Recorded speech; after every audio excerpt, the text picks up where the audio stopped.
Yo, kamusta mga paps? Welcome to the Fantasy Basketball Page Podcast at ako, ang inyong NBA Fantasy Papi, Papi Roy in the house. Of course, ito ang numero unong basketball pantasya ng bayan, your Filipino brand of fantasy basketball. At syempre, kahit fantasy basketball yung pinag-uusapan natin for this episode, I think this is our second episode. Maraming ibang atake, pero technically, this is our second episode to react on the recent game ng Finals Game 2, bakbakang Boston Celtics and Dallas Mavericks. At bago yan, bigyan muna natin ng shoutout yung ating partner every start of the week, Radyo Pilipinas 2 Sports. Available tayo dyan usually Monday. And then we are also available at Spotify, Facebook, of course, YouTube, X, soon. Mas magiging active tayo sa Instagram, TikTok. And then hopefully mas maging active pa tayo sa Playback. Ayan. And aside from all of that, gusto ko ding bigyan ng shoutout yung ating partner and sponsor of this NBA Finals coverage, Daily Fantasy. So, ngayon, i-quickly kung kayong i-introduce kung ano ba ulit itong NBA Fantasy. Kung sa napapansin nyo, naglalabas tayo ng several episodes na lagi nating sineshare at sinashoutout yung Daily Fantasy. So, lagi nyo tatandaan yung ating promo code, which is FBPH, dahil gagamitin nyo yan upon registration. So, paano nga ba yan? So, punta lang kayo sa playdailyfantasy.com and then dun sa mismong page nila, the moment na nakapag-register na kayo, sa lower left corner, makikita nyo yung icon na parang nag-a-add kayo ng, ng gift sa Shopee. Pag kinlik nyo yun, may pop up na window, promotional code, at doon nyo ilalagay yung FBPH. So, that's capital F, B, and P and H. So, napakadaling tandaan. At after nyong maklik yung use, automatically makakakuha kayo ng extra rubies. So, parang yan yung gift from Daily Fantasy and me dahil kayo ay nag-register at don't worry, sigurado mag-enjoy kayo kapag na-try nyo na itong Daily Fantasy dahil Daily Fantasy makes sports matches real and amazing. Quick, easy 3 steps. First, select a match. Hindi naman kayo malilito kasi isa lang yan, Boston Celtics and Dallas Mavericks. Next is join the contest. Several options to actually choose from. So meron pang beginners, pang intermediate at pang experts. Ako, I usually join lahat ng contest as much as I can. And then after that, magkikreate ng team. So, quick share lang. Last game 2, tayo ang nanalo na top team for expert contest. So ayan, ang ating accumulated fantasy points ay 254.95. And yung team ko is composed of Jalen Brown as the captain, Drew Holiday as the vice captain, and then I have Derek White, Jaden Hardy, Josh Green, PJ Washington, Kristaps Porzingis at Maxi Kleber. So, as you can see, meron tayong pagkakataon na bumuo ng team. That's 8 players coming from either the Dallas Mavericks or the Boston Celtics, syempre. And then you have an option to tag kung sino man dyan, yung magiging team captain, kasi team captain has double the points or double the fantasy points. And then ito namang ating vice captain has 1.5 of the points accumulated. So meaning, pag nabuo nyo yung 8 players na yan, kapag pumili kayo ng captain, kung ano man yung fantasy points ni captain, madodoble yun. Tapos isasama sa total. Pagkatapos yun namang vice captain, itatimes sa 1.5 at mapapasama din sa total. Don't worry, yung lahat ng yan, yung accumulate ng points, automatically yan. And then at the end of the game, makikita nyo na lang kung ano yung accumulated fantasy points na nakuha ng team nyo. So ayan, sobrang saya, lalo na kung mahilig ka mag-analyze na katulad ko. At sinasabi nga natin, yung Filipino is always ready to provide analysis. So, dahil sure ako, lahat tayo, lalo na kayong mga nanonood dito sa show, are excited to share kung sa palagay nyo sino nga ba yung gagawa or sino nga ba yung re-revenge game.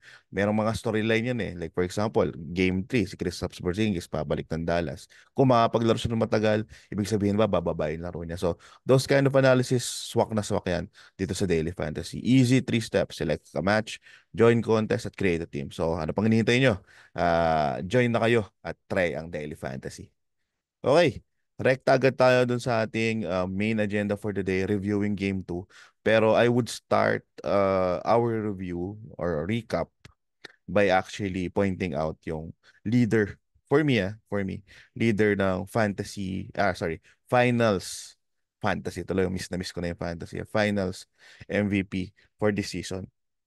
So currently, uh, para sa akin si Jaylen Brown yung nangunguna sa race, though you can actually go Luka Doncic kung makabawi si Luka, pero I'm gonna put the winning team first bago si Luka. And then feeling ko it can either go Drew Holiday or Jason Tatum. Maybe more on Drew Holiday. And then bakit si Jaylen Brown? Just because of the eye test. So kung nanonood kayo, mapapansin nyo talaga highlights and then crucial plays. Mas na-emphasize yung pinapakita ni Jaylen Brown. And then Jrue Holiday din.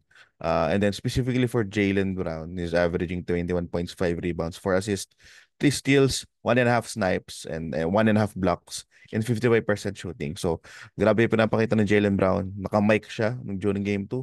Additionally, nagiging vocal na rin siya in terms of leadership over Jason Tatum. But again, we still have several games to go. At least 2 games to go. So tingnan natin kung mababaliktad pa ni either Luka, Jason Tatum, or si Jrue Holiday yung pananaw natin kung sino ang leading sa Finals MVP. Pero with that said, in parallel, Jaylen Brown has been doing a good job in 2 games in handling Luka Doncic. So, him being stronger than usual defenders ni Luka, more athletic than usual defenders ni Luka, malaking bagay yon. Of course, Luka always drops actually second 30-10 na niya. Uh, Triple-double pa this game too. Kaso hindi naman kasi yun yung hindi yun importante ng todo do sa game plan ng Boston. Ang game plan ng Boston is lumalabas almost like what OKC did, wherein uh, Jokic treatment. Parang hayaan kong gumawa si Jokic, pero as long as hindi niya na-enable yung mga players sa paligid niya. So, tinry ginawa ng OKC yun, kaso pumatok si PJ Washington sa si DJJ. Dito sa Boston Celtics, hindi na gagawa ni DJJ at ni PJ Washington yon. So, itong usual na performance ni Luka Doncic, okay lang. Kumbaga sa Boston, part of the plan. Pero syempre, performance-wise, Luka's still doing a good job. So I can actually say na itong si Jaylen Brown is also doing a good job. He's actually providing and helping out in the both ends of the court. Speaking of Jrue Holiday, bigyan ko lang ng props yung ating dynamic duo in terms of defense, si Jrue Holiday at si Derek White. So, bata natin yan eh. Si Derek White. So, doon sa mga nagfa-follow sa ating podcast, alam nyo naman na Spurs fan tayo. And ako, as long as you've been playing, actually kahit small stint lang that you played in the Spurs, you're gonna be always a Spur for me personally. So, meron akong bias dito kay Derek White, no? So hindi lang sa Bini nagkakaroon ng bias. Shout out sa Bini, na segue pa natin 'yon, no? Pati sa NBA. So ako bias ko yung si Derek White. Unahin muna natin si Derek White. There was a game-saving block na ginawa niya sa game 2. I can say na malinis 'yon. Medyo controversial, pinag-uusapan nung sa Facebook, sa Instagram, sa Twitter or X. Pero regardless kung foul man siya o hindi, natawag na ng referee na foul eh. So let's count it as a block, no? Still, the effort is there. Medyo natukudan lang talaga ni Jaylen Brown. Pero I think that's still a game-saving block for Derek White. At bukod dun kasi marami pa siyang ginawa eh. Derek White is averaging 16 points. Nung game na yon, 4 out of 9 sa tres. Meron 2 steals, may 1 block. Diba? So, well, averages pala niya yun, no? Pero yung 3 points attempt niya, bago mag-umpisa tong analysis natin for the whole final series, nabanggit ko na he's averaging around 8 to 9 attempts per game. So, that's big. Even especially dito sa game 2 wherein hindi maganda yung shooting ng majority of the Boston Celtics. So para makahulog siya ng apat out of those 9 attempts is essentially big kasi ilan lang ang lamang ng Boston Celtics uh, against dito sa Dallas Mavericks. Drew Holiday naman, alam mo naman natin na solid yung defense niya. He was actually uh, acquired just because of that veteran presence. Used previous champion, syempre, from the Milwaukee Bucks. Pero dito sa serie, actually in the postseason, aside from the Miami Heat series, talaga nag-step up si Drew Holiday to help out and be that veteran role player. When I say veteran role player, hindi lang basta-basta role player, since yung role niya doon sa Milwaukee Bucks, top dog din siya doon eh. Kasama si Giannis at si Middleton eh. Pero dito sa Celtics, when I say the veteran role player, it means kung ano yung missing, kaya niyang i-provide. Pag kailangan siya na dumipensa, hindi niya kailangan umiscore, nagagawa niya yun.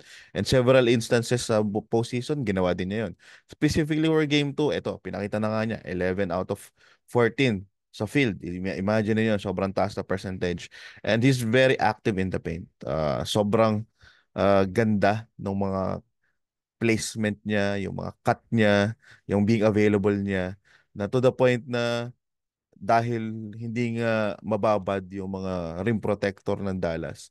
Easy points para dito kay Drew Holiday. So, big props for Drew Holiday for stepping up, especially in a game na bad shooting for the Boston Celtics.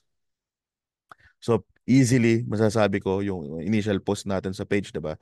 Sino bang mananalo? Yung defensive duo o yung offensive threat ni Luka Doncic at ni Kyrie? So far, mas namumutawi or nananalo itong Derek White, Joe Holiday combo. Speaking of Luka Doncic, 30 and 10 again, second game. Nag-triple-double pa nga dito sa second game na banggit ko kanina. Kaso, he actually got 8 turnovers and just 50% in the free throws.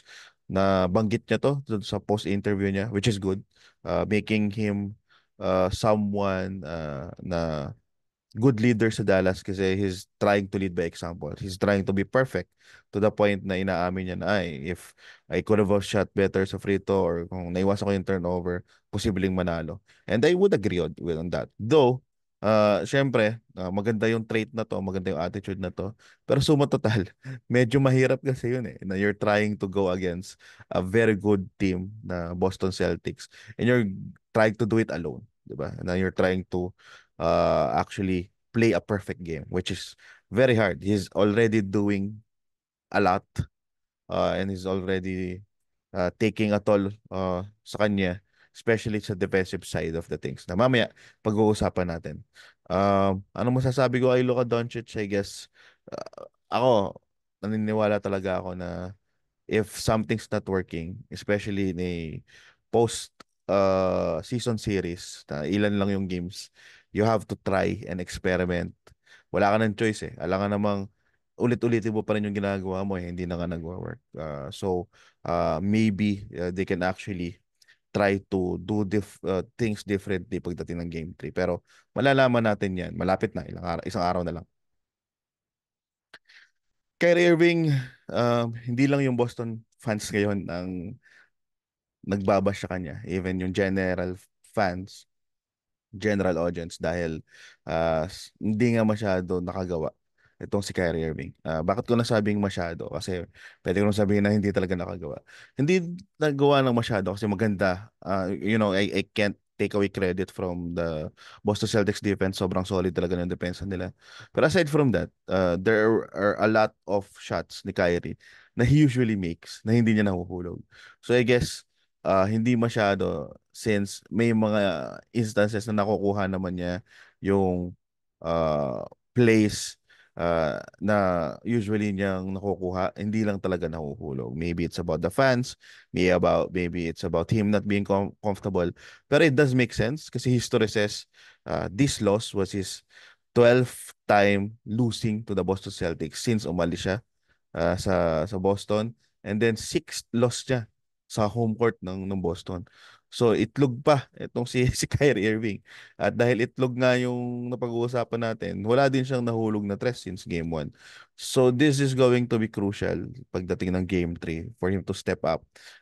Sobrang kailangan ni Luka ng tulong, sobrang kailangan ni Luka ng susuporta sa kanya. Most of the time, lagi na lang naka one-on-one ang Dallas, which I think is a bad way to win a game. So parang ano ba yun? Sasagadin natin na sasagadin si Luka until it works, no? Uh, thing is, game 2 was a winnable game. Sobrang winnable game niya. And I just thought that Dallas could have won it kung may mga bagay na na-adjust sila during that game. They did several things right in comparison to game 1. Kaya lang, hindi din talaga sila nakakakuha ng better shots eh. Yung quality of shots, malaking bagay yun. There are several things that impacts that, pero they need more quality shots. And nabanggit ko kanina yung OKC. Na napansin nyo, nung OKC, uh, bukod sa mas madami, mas quality yung mga nakukuhang shots ng mga role players. At yun din yung game, napapansin nyo, na hindi din basta nakagawa si Kyrie Irving. Nabanggit na rin natin to bago pa tayo mag-umpisa yung finals na pinaka-similar talaga yung OKC.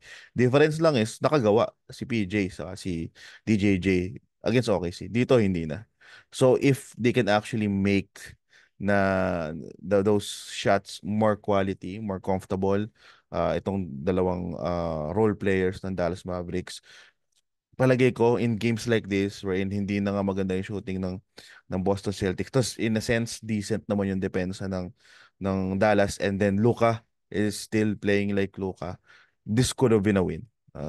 But then again, it didn't happen just because Boston Celtics is real played better, played with more urgency and with more energy in terms of activity. Sabi nila masyado generic yung take na yun, na paano mo mako-quantify yung more energy or more active. So mamaya, touch on natin yan dun sa mga evidence natin. Naks naman, no, para abogado. So yung katulad ng game 1 natin, maglagay tayo ng konting additional analysis na hindi pa natin nagagawa before wherein may mga plays tayo na nakita or napansin na pwede natin gawing evidence at basihan din dun sa magiging analysis natin for game 3 at yung analysis natin or reaction for game 2. So feeling ko umpisa na natin yan, no? Eto, this is a play, alam ko early to, first quarter. By the way, first quarter nanalo ang Dallas doon pero hindi ako masaya para sa Dallas. First play pa lang, di ba? Al Horford yun, hindi ko malimutan yun. Sabaw na, yung parang hindi ko na makita nung hyper-focused at yung application kung ano man ang strategy ng Dallas during the first quarter. Pero yun nga, since they did a decent job defending the Boston Celtics and then the Boston Celtics went ano ba yun 1 out of 7 I guess or 1 out of 6 sa tres. Then 1 out of 9 pala sa tres. Then nalamangan nila yung Boston Celtics, no? So totally ang Dallas Mavericks had 6 out of 26 sa tres, mas malala. Pero yung Boston na usually talaga bumobomba 10 out of 39 lang din. So, again, one of the angles na feeling ko dapat talaga na ipanalo ng Dallas to.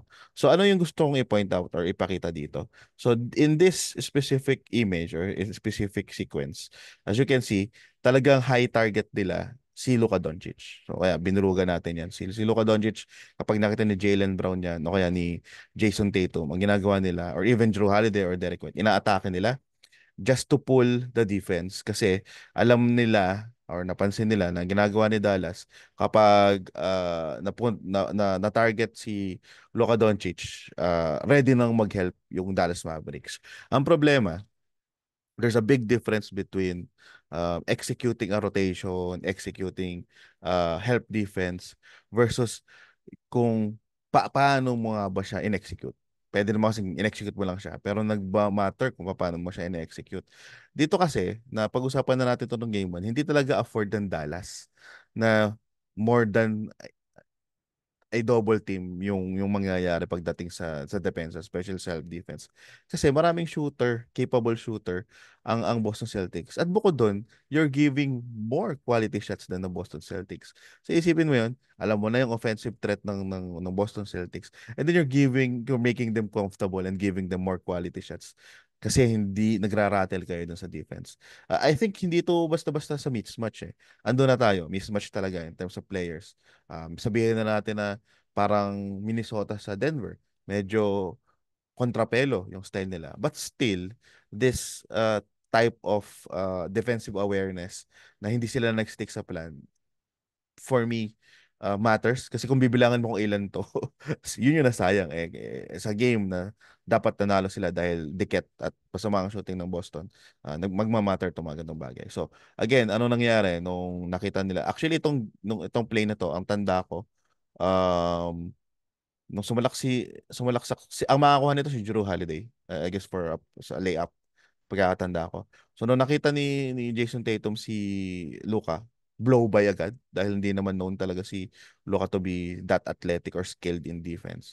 Kaso, nahigop niya yung depensa ng Dallas. So, makita mo dito, lost na agad dito si PJ Washington. Iiwanan niya na yung naiwanan siya nung binabantayan niyang Boston Celtic. Plus, itong si Dan Gafford saka si Kyrie Irving is papunta na towards Jason Tatum for help. 'Di ba? So ang catch kasi diyan, supposedly you have to trust at least one of them or to cover. Hindi ganyan kadami kasi what's gonna happen? Totally ito si Jason Tatum is either to kick out kay Drew Holiday, which is yun na nga yung nangyari, or dito kay Jaylen Brown or si Al Horford. Ito kasi si Josh Green dito, nagro-rotate na siya eh. Kasi nakakita niya si Dan Gafford, help defense na. So magro-rotate na siya. Actually, maiiwan si Derek White, 'di ba? So supposedly itong si PJ Washington, dapat ang rotation niya dito papunta kay Derek White. So in this specific play, hindi ko na alam kung naalala talaga yung sobrang nangyari. Alam ko lang si Jrue Holiday na score dito. It just shows na hindi na-execute ng maayos ng Dallas yung rotation. It's crucial kasi ilang beses din na nangyari to. Hindi naman lagi-lagi. Pero again, yun nga it kind of like turns to quality shots which is big. Paano kung nahuhulog yung mga yun? Edi tambak na naman ng Dallas Mavericks, di ba? Another thing to point out here is good passer si Jason Tatum. Specifically for this game, almost triple-double siya. I think meron siyang more than 10 assists, right? So kung ganun, I think kailangan pag-isipan ng mabuti ni Jason Kidd kung paano to pipigilan. The Boston Celtics on the flip side is actually covering the Dallas Mavericks usually one on one lang o kaya meron silang basic foundation of defense na nagagawa nila ng maayos. Mamaya itatouch on natin yan. Another one here is na napansin ko, ito i-touch on na natin yung ginagawa ng maayos ng Dallas na hindi magawa ng maayos ng sorry, ginagawa ng maayos ng Boston na hindi magawa ng maayos ng Dallas. So, makita nyo dito, ang help defense ng Dallas Mavericks ay andito sa loob. So ayan si Luka Doncic, si Kleber, si Derek Lively saka si Derek Jones. So kapag umatake ang Boston Celtics over Kyrie, meron namang kukuig na help defense. Kaso masyadong maagang magbasa or mag-react itong Dallas Mavericks. Pansinin niyo mabuti si Luka Doncic na bantay ni Derek White. 'Di ba? So ang layo pa ni Boston Celtics. Nasa labas pa siya ng three-point lane. Pero naggagamble na siya to help out in the defense. Well, in fact, meron namang Maxi Kleber na pwedeng mag-step in. Ito si Derek Lively, pwede ding tumulong to kahit papaano. Pero yun nga, isa sa mga problema talaga ng Dallas yun, hirap talaga si Lively sa si Gabbard kapag nasa taas sila ng key eh. Tapos itong si Derek Jones Jr., pwede din mag-step in.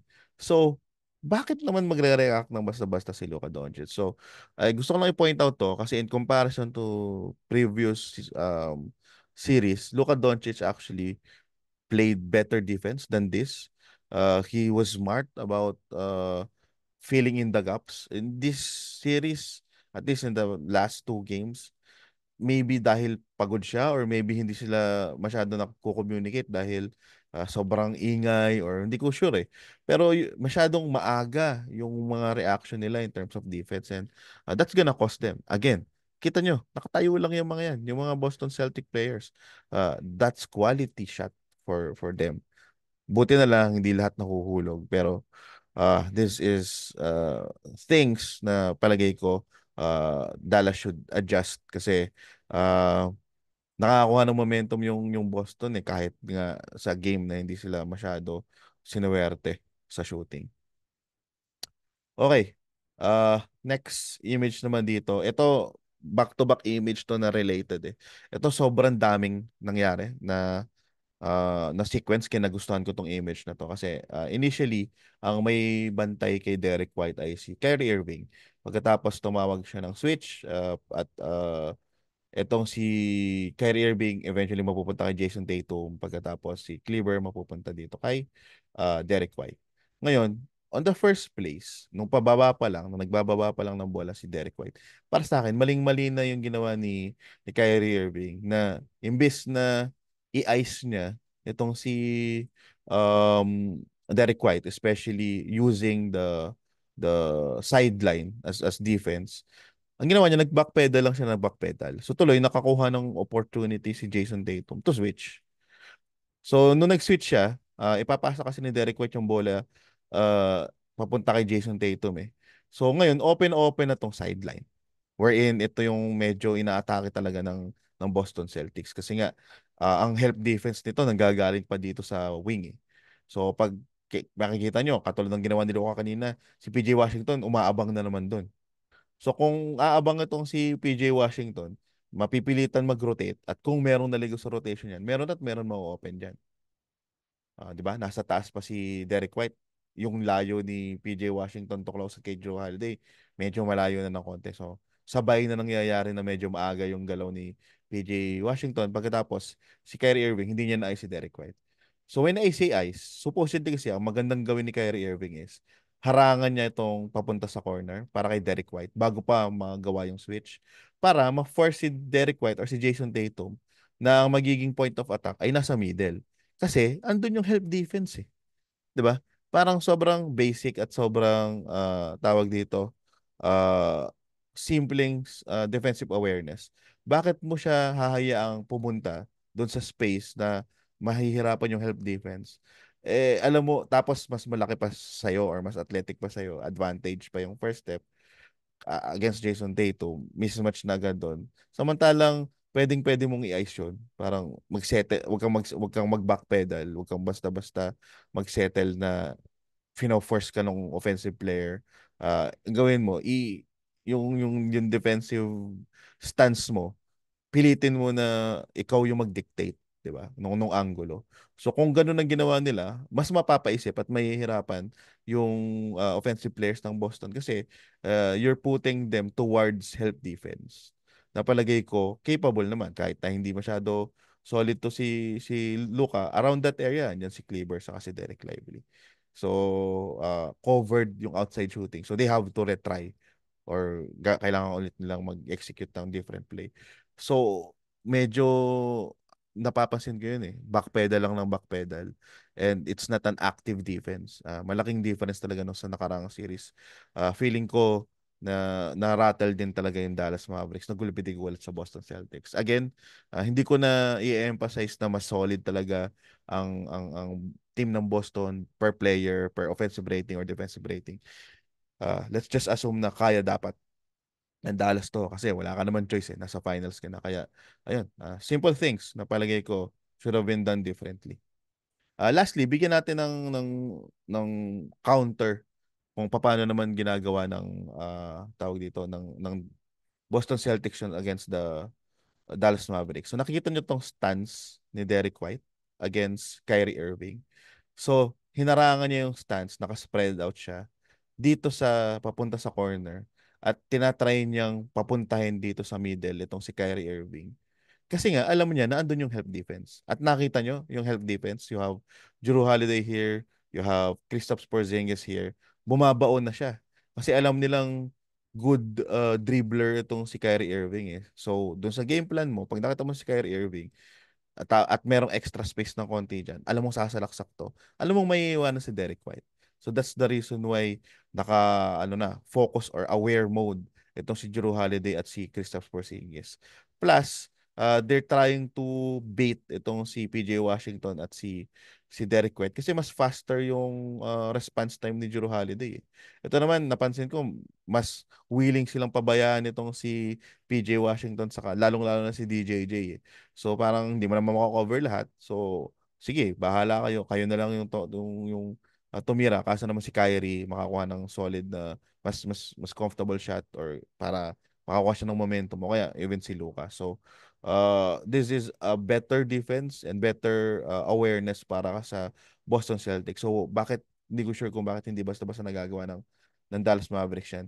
Hindi mo naman kasi kailangan ng sobrang skilled na defense. Eh. It's more of like really practicing a strategy or being more communicative pagdating dun sa defensive side of the things. Kasi katulad dito, there's the reason kaya aware na agad si Jrue sa si Kristaps. Kasi alam nila na there's a good chance na maiwanan ni Kyrie. At tanggap nila yun. Wala eh. Derek White is a good defensive player. Meron pa nga siyang block dito kay Kyrie. Pero most of the time, as good as Kyrie is, nire-respeto nila yung kakayahan na yun. So for me, this is a good example kung paano dapat hopefully mag-adjust sa defense ang Dallas. These are small things na kaya ko nga gustong i-point out. Eh. Yung iba kasi masyadong komplikado, hindi naman ako coach.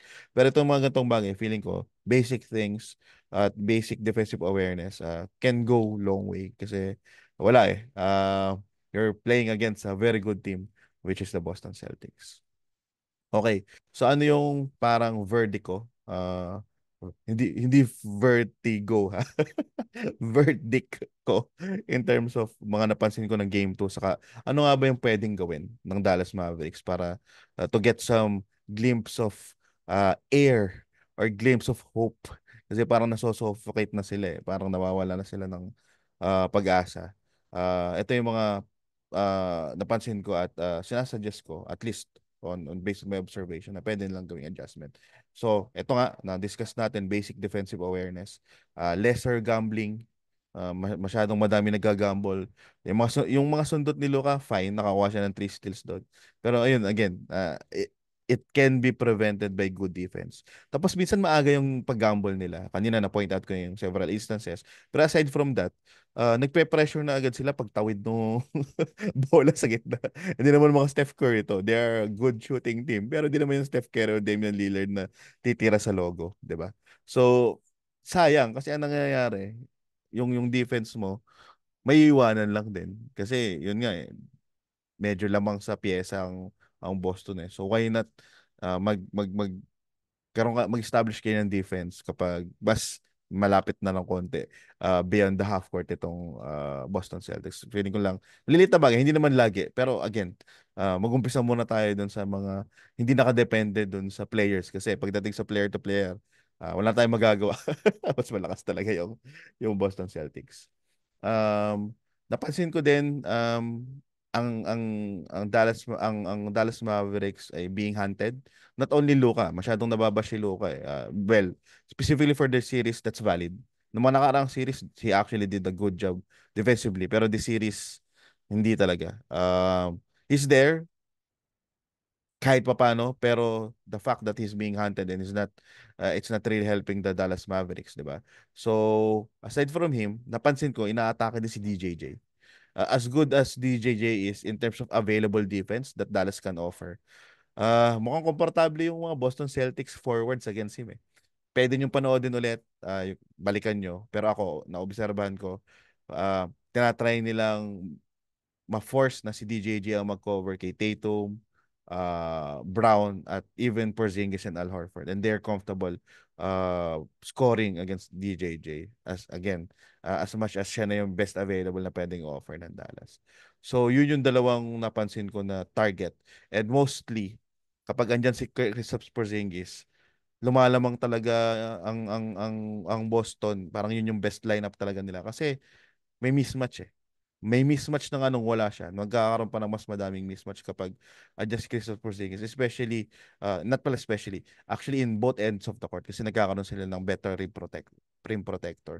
Tapos si Kristaps talaga, dadalhin niya na dadalhin sa either sa post muna para ma-open up yung defense. So, meron pang instance, si Josh Green pa yung bumatay sa kanya. So, it just means na kapag ganyan sa Kristaps Porzingis, aatake talaga siya. Hindi pa nga maganda yung performance niya dito. Tapos posible pa siyang na-injury nung towards end of the fourth quarter. Pero still, yun yung game plan lagi ng Boston Celtics. Ano pa ba yung mga nasulat ko dito? Yun, nabanggit ko na to ng game 1, hindi nagwo-work yung 4-1 strategy ng Dallas with Luka Doncic kasi si Jason Tatum ang nagsisingko. So, nabago yung dynamics. Mas malaki na yung dumedepensa kay na PJ Washington sa mga wings, no? Doon na pupunta either si Kristaps Porzingis or si Al Horford, not making them comfortable being free and shooting from the outside. Pagkatapos, mas agile si Tatum in terms of switching. So, mas mobile. Additionally na lang, good rebounder si si Jason Tatum. Plus, they're stronger than usual forwards na in a sense, kayang-kaya ng tauhin yung bigs ng Dallas Mavericks. Several instances nakukuha sa camera, tinutulak-tulak ni Jalen Brown si Dan Gafford, tutumba-tumba siya. That goes as well with Derek Lively. Kaya si Derek Lively, mapansin nyo, may mga instances na talagang binubunggo din niya. Kaso nahuhuli ng referee. Pero di talaga pinipisikal sila ni Jason Tatum sa ni Jaylen Brown. Kaya kahit masama yung score ni Jason Tatum, bibigyan ko siya ng props eh. Almost triple double siya. He was the best playmaker in game 2. Oo, hindi niya nahuhulog yung mga tres niya. Tapos hindi pa may mga instances na may tendency pa rin siya to take questionable shots. But still, aside from scoring, he did it perfectly as a role player. Ano pa ba? Kyrie, na nabanggit ko na si Kyrie kanina, I think he needs to do a better job. Jason Kidd has to find a way to make Kyrie comfortable sa opensa kasi napansin ko yun talaga yung nagiging concern sa kanya. He has the skill, nakakapunta siya doon, hindi lang talaga nahuhulog. Maybe it's different kasi home game na. Tapos at some point in time, yung 0-12 record niya against Boston, siguro naman mapipigil yun, di ba? No? Posibleng mas-sweep to, pero sana naman hindi. Ano pa bang ninote ko dito? Ayun, in terms of Luka, agree ako dun sa nabanggit niyo sa postgame. Pero as a whole to, feeling ko they need to lessen yung mga unforced turnovers. May mga magic passes si Luka na feeling ko dahil pagod na, o kaya feeling ko nagkakaroon na siya ng tapahoho kasi it doesn't work, it's not working eh. Hindi nahuhulog yung ibang open shots. Nagagawa niyang bigyan ng open shots yung Dallas role players kahit papaano kasi hindi nahuhulog. So hindi nagkakaroon ng momentum. So, minsan nagkakaroon ng tendency si Luka. Then, wina-one-on-one na niya, no? So, naiangat niya yung assist niya from game 1 to game 2. But still, hindi nila na-maintain yung momentum na yun. They did a 8-0 run or 9-0 run pagkakatanda ko bago yung clincher minutes ng fourth quarter. Kinapos nga lang yun dahil nga dun sa momentum breaking block or defense ni Derek White against PJ Washington. Um, Another thing for me is um nabanggit ko yung sa free throws. It's called free throw for a reason. So sana naman mahulog nila yon. Let me see the stats, no. So they actually shot 16 out of 24. So sayang yun. Ilang points din yun. Dikit yung laban. Could have added dun sa score ng Dallas Mavericks. Suggestions. Um, Kasi masasabi natin na easier said than done. Nakita ko sa isang comment natin. Kaso I agree kasi final should be harder talaga. Dapat challenge talaga siya. Pero ito yung wala ka ng choice eh. May mga bagay ka na limitado ng galawin pagdating ng final. Siya na yun eh. So palagay ko, malaking bagay na hindi nila natalo ang Boston ng game 2 kasi nagkaroon ng shooting variance eh. For a team, a good scoring team that relies on the outside, having a shooting variance like this na hindi maganda yung performance niya, dapat nag-capitalize ang Dallas Mavericks. They almost did it. Pero yun nga, small things that I raised earlier, they could have done better. So, tingnan natin kung malasin ulit ang Boston Celtics kasi yung iba open shots hindi na talaga nahuhulog eh. So, maybe makabawi itong Dallas Mavericks or maybe totally mabago yung momentum pagdating ng Game 3. Kasi doon sa hula ni Air Corgi, first two games, Boston eh. So nangyari na yun eh. Tapos biglang aarangkada ang Dallas. But for that to happen, there's a lot of things na kailangan i-consider. Maybe they should change yung defensive schemes nila. I'm thinking of a zone just because yung zone binibigyan ng tulong yung mga weak defenders like Luka. So maybe they try that. Zone isn't really fitted for a good shooting team. But then again, what are your options? Di ba? If something's not working, you have to try and, stir it up. Sabi ni Draymond Green, pumoste daw si Luka. Pwede din. Tingnan natin kung kayang gawin ni Luka yon, kayang gawin ni Jason Kidd na leverage yon. Pero ang hirap din kasi basta-basta mag-suggest dahil limited lang din yung kayang ibigay ng Dallas. Kasi ang lakas talaga ng Boston. Pagkatapos, um, per pyesa, per players, meron talagang advantage ang Boston. Yung trade talaga ni Kristaps Porzingis and ni Jrue Holiday was big for them, specifically for this season. If Kristaps Porzingis isn't 100% healthy or kung hindi siya maglaro, there's an opening. So that's something that they can actually, target and maybe capitalize on. Pero hindi pa tayo sure. But for me, it's going to be big kung hindi makapaglaro itong si Kristaps Porzingis. Uh, Chinecheck ko lang yung mga notes ko. Ano pa ba yung hindi natin nakuha dito. Uh, Napag-usapan natin yung depensa, yung shooting, napag-usapan natin yung shooting variance, napag-usapan din natin yung adjustment ni Luka, adjustment ni Kyrie. I guess that's it. Hopefully magkaroon ng better shots ang Dallas as a whole kasi doon makakuha ng momentum eh. As of the moment, hindi pa sila nakakuha ng more quality shots na ang Boston naman nagagawa yun. So lahat ng hindi ko nabanggit nagagawa ng Boston eh. On the flip side eh. So it's hard. It's going to be a hard series to actually reverse para sa Dallas Mavericks. Good thing they are a resilient team. They've shown in the Western Conference post-season series na kaya nilang mag-bounce back. So let's see if they can do that sa Boston Celtics. I just think na this Boston Celtics is a mature version of the Boston Celtics. Yung mga ina-expect ko na mishaps or yung mga possibly more shots na hindi masyado na pag-isipan o kaya pinipilit. Nangyayari pa rin siya kahit papaano pero sobrang limited na. Mas composed na tong Boston Celtics na to. Well, of course, dahil sa piyesa nila. Pero I think yung mga nakita natin nung Eastern Conference Series, baka pinipacing lang nila. Alam mo yun? Dahil feeling nila kaya yung kalaban. So they aren't being, hindi sila challenge eh. And now with better challenge, mas nailalabas nila yung potential nila. So it's scary for the Dallas Mavericks. If you ask me, winnable pa ba to? Of course, yes. There's always a chance. Medyo mahirap lang yung puzzle. Lalo na hindi naman tayo coach talaga. Hindi din natin alam. Baka may hindi pa tayo nakikitang angulo. We're trying to catch some of them. Pero baka may na-overlook pa rin tayo. But still, uh, tingnan mo na lang yung roster, mahirap din talagang maggawa ng plan. But I still think it's doable. Sabi ko nga dun sa analysis natin, bago pa mag-umpisa yung finals, I think Boston Celtics is good. Logically, palagay ko sila yung mananalo. Pero dahil challenging na manalo yung Dallas yung talagang sinuportahan ko.